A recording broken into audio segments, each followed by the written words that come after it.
যে আমরা এখন রয়েছি ঢাকা ১২ আসনে। ১২ আসনের এবার প্রায় ১৫ জন প্রার্থী আসলে প্রতিদ্বন্দ্বিতা করছেন সংসদের একটি সিটের জন্য। সেই সিটের জন্য যেই প্রতিদ্বন্দ্বী করছেন সেই প্রতিদ্বন্দ্বীর মধ্যে ৩ জনই কিন্তু আসলে তাদের যে নামটি রয়েছে নীরব আলম। ভোটাররা আসলে কনফিউজড। সকাল থেকেই আমরা দেখতে পাচ্ছি যে ভোটাররা কিন্তু থেমে আসলে কেন্দ্রে এসে পৌঁছাচ্ছেন। আমরা এখন রয়েছি যেহেতু তেজগাঁও সরকারি কলেজ রয়েছে, সেখানে আমরা প্রিজাইডিং অফিসারের সাথে আসলে কথা বলে জানার চেষ্টা করব এখানের নির্বাচনের পরিস্থিতি সম্পর্কে। কেমন দেখছেন সকাল থেকে?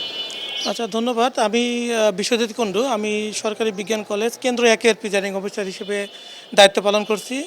সকাল থেকে এখানে ভোট আসলে আমরা এই পর্যন্ত প্রায় আমার টোটাল ভোটার ২৮০১, কিন্তু সকাল থেকে এই পর্যন্ত প্রায় আমার ১০০-র উপরে ভোট কাস্টিং করা হয়েছে।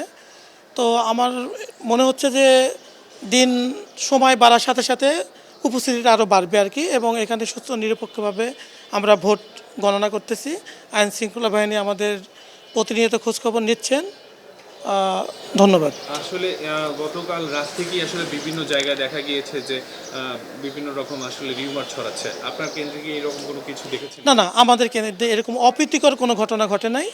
আমরা নির্বাচনী উপকরণ দিয়ে সুষ্ঠুভাবে এখানে এনে আমরা রাতে নিজেরা হচ্ছে আমাদের যে বুথ প্রস্তুত করা থেকে শুরু করে বিভিন্ন অ্যাক্টিভিটিস থাকে, এগুলো আমরা যথাযথভাবে সম্পন্ন করে আজকে ভোট গণনা শুরু করি। কিন্তু এখানে অপ্রীতিকর কোনো ঘটনা ঘটে নাই আমার কেন্দ্রে। ধন্যবাদ।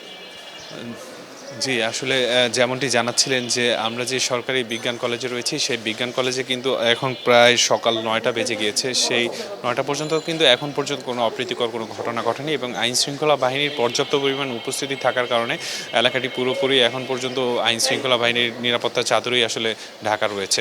এই ছিল আমার কাছে সর্বশেষ খবর। AR Rifat, RTV, Dhaka.